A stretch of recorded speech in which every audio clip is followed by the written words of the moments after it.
While we're talking about winter, let's talk about Arctic frost. That is the code name. And according to the records released now by Senator Chuck Grassley and the House Judiciary Committee, the Biden-era DOJ and special counsel Jack Smith drove an investigation that sprayed subpoenas like a fire hose. We now know there were 197 subpoenas spanning more than 1,700 pages, sent to 34 people, 163 businesses, and then vacuumed up communications tied to more than 400 Republican individuals and entities. Okay? That's reaching into everything. They reached into media companies, CBS, Fox, Fox Business, Newsmax, Sinclair, into financial institutions, into political organizations, even members, employees, and agents of the legislative branch. So now you have congressmen and senators being vacuumed up into this whole thing. This is not a precision rifle shot. This is a net, and a very big drag net. Okay? This is not the way justice in America works. You do not go after, an entire party, 400 people. Now, what were they looking for? How did it start? Well, let me say the opening memo to justify Arctic frost is called, in legal terms, it would be called the predicate. And it was stamped sensitive investigative matter. Okay. And it cited, and I love this, listen to this language, cited evidence suggesting a conspiracy around alternate electors. I'm going to get to that here in just a second. But it leaned on news clips to vacuum all these people up. To get the engine turning, news clips were used. Suggesting, not proving, suggesting. And it just rose up the ladder. Wray, Garland, Monaco, even coordination with the White House counsel's office, it surfaces now in the record. This went all the way to the top. This is not my language. This is what the documents now on the table imply. Okay? Now, let me just pause for a minute in the reading room of American memory. What is this all about? Alternate electors. That's not a Martian invention. Okay, that's not something completely foreign. We've seen them before, 1876 and 1960. They were messy, contested, deeply political moments that produced zero criminal prosecutions for their existence of rival slates. In fact, Al Gore, if he didn't set an alternate slate of electors, he was counseled, and I've talked to Dershowitz about this. He was like, they're counseled to have an alternate set of electors, because if you don't do that and the tables turn and you're like, you know what, there was a problem, if you haven't seated those electors before a certain time, you have no case. You can't change anything. So it has to happen, and it has happened 2 times before, I think 3, but definitely in 1876 and 1960. In Hawaii in 1960, Democrats signed certificates while a recount was still underway. The recount flipped, so it was ultimately certified. The Democratic slate was certified. Ugly? Yes, but that's the way it works. It's not criminal. And history has said no, it's not criminal. But it doesn't matter when it's about Donald Trump. So let me go back to Arctic frost now. As the subpoenas flew, the FBI reportedly snooped phone records of Republican members of Congress. The scope widened to donor analytics, broad financial data, Trump world advisors, the lawyers, the media contacts. We said during January 6th, we said internally, if you don't think they are going after a massive tree, because remember, this is what the Patriot Act allows you to do now. You go after one person. If anybody is calling somebody else, well, that person now can be hoovered up. And who is that person called? So you could get pretty much everybody that you want with one subpoena. But that's not where they stopped. They didn't stop with one subpoena. Okay? When the state cast a dragnet over the opposition's political ecosystem with the authority to seize all their communications, compel testimony, and chill the donors. That's not tough politics, okay? That is the government with badges and grand juries leaning its full weight into one side of the national scale. Watergate? Please. Watergate. Let me compare Watergate. You know what Watergate was? Watergate was a gang of political operatives who broke into an office to get information. They weren't even losing the election. Nobody even knows why they would have even done this. It was so stupid that they even did this. But it was a local office. They broke in. They wanted to get some information that was there, on the candidate and on the race. And then they covered it up. And they tried to keep the public from the truth. It was wrong. It was criminal. And it forced a president to resign, and people went to prison over it. But Watergate was a private burglary executed by a campaign and covered up by the White House. Terrible, awful.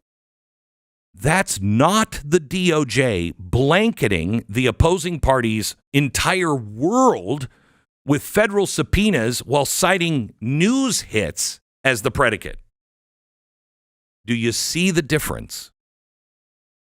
Watergate was an attempt to weaponize a campaign. Arctic Frost, if the emerging records hold, was the attempt to weaponize the entire state against a political party. The difference there is the whole ball game under a constitutional republic. You don't have a constitutional republic if that's allowed to happen. In America, the state is supposed to be the neutral referee, not a sideline enforcer wearing one team's colors, under the stripes. And don't even start with me on, well, what about Donald Trump? We'll play that game all day long. And you know where that gets us? Nowhere. You want to make a charge against Donald Trump and what he's doing? Good. Let's take that separately. Let's do that. I'm willing to. Let's take that separately. Let's deal with this one first. Okay? The moment the referee picks up the ball and starts running, the game is over. It's not a fair game anymore. And if it can be done to them today, it will be done to you tomorrow. That's not a slogan. That's a law of political gravity. Yeah, but Trump did. Okay, let's have that conversation. But can we at least have it honestly? Because if you think this is about whataboutism, you cannot see the nose on the front of your face. You're completely missing this. You cannot make a weaponization of a government a partisan inheritance that each side can claim when it holds power. If any president, any prosecutor, red or blue, uses federal power to criminalize political opposition rather than prosecute clear crimes, it is an offense against the equal protection under the law. So let's lay down a standard here that I'm willing to apply to Donald Trump and to Joe Biden and any other president that comes our way. Because if we don't lay this clear standard down, we're done. The predication, it has to be real, not rhetorical. Evidence suggesting via TV interviews is circular sourcing at its best. It's not something that you launch a sprawling investigation on into a presidential rival's universe. If you can't articulate the crime specifically, you don't get to launch a dragnet on the people that are running against you.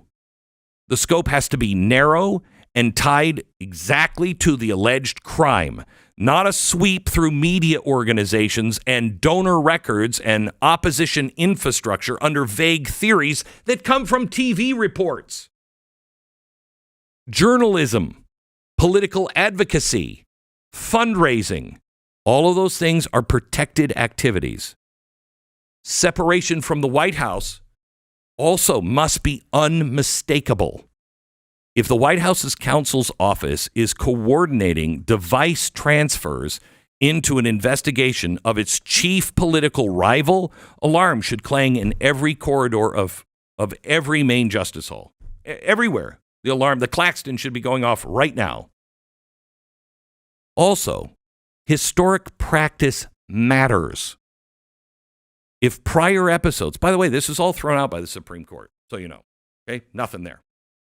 If prior episodes, 1876, 1960, and I believe 2000, if they were treated as political, not criminal, especially where alternate electors were explicitly conditional, then you need compelling new legal theories and clean facts to criminalize it now. You can't just say, yeah, well, history never did anything about that before, and actually they said it was fine, but now it's going to be a crime. Wait, can you be specific on what has changed? Well, we really dislike the people that are doing it this time. That doesn't count. It doesn't count. Now, before anybody clips this monologue and screams, so Glenn Beck said, nobody in the Trump administration did anything wrong. Well, I don't think so, but that's not what I'm saying, because I'm not the judge. I'm not your juror. I'm the guy insisting that the rules are rules and they should be applied to everyone on all sides. Smith has his report. He says he wants to tell his side. Great, put him under oath. If he didn't do it, then he should be set free. But it should be on a clear set of laws. What's happened in the Biden administration, they just kept changing laws. Well, yeah, I mean, the bank said there was no crime, but Donald Trump. And so all of a sudden there was a crime. Nobody's ever been prosecuted, ever before that. Even the bank said this is ridiculous. There's no crime here. Didn't matter. That's not justice. I want real justice. Smith says he has a side. Let's hear it. Bring forward the memos. Publish the predicate. Let the country see whether we had a criminal case or an election cycle dragnet, because that's what it looks like. If the emerging picture is right, if Arctic frost opened up on thin evidence, escalated on political pressure, and metastasized into a government-wide sweep of the sitting president's chief rival and his entire ecosystem, then this is not just like Watergate. This is much, much, much, much worse than Watergate in kind, not just degree. Watergate tried to steal the information. That's it. They potentially attempted to steal legitimacy, to criminalize opposition by wielding the sword of the state. That violates, more than statutes. That violates our creed that free men govern themselves by consent. And the process is sacred. And the law is the wall that even presidents and prosecutors can never climb over. If proven, the remedy is not a terse letter or an op-ed and a shrug. The remedy is the full force of the law.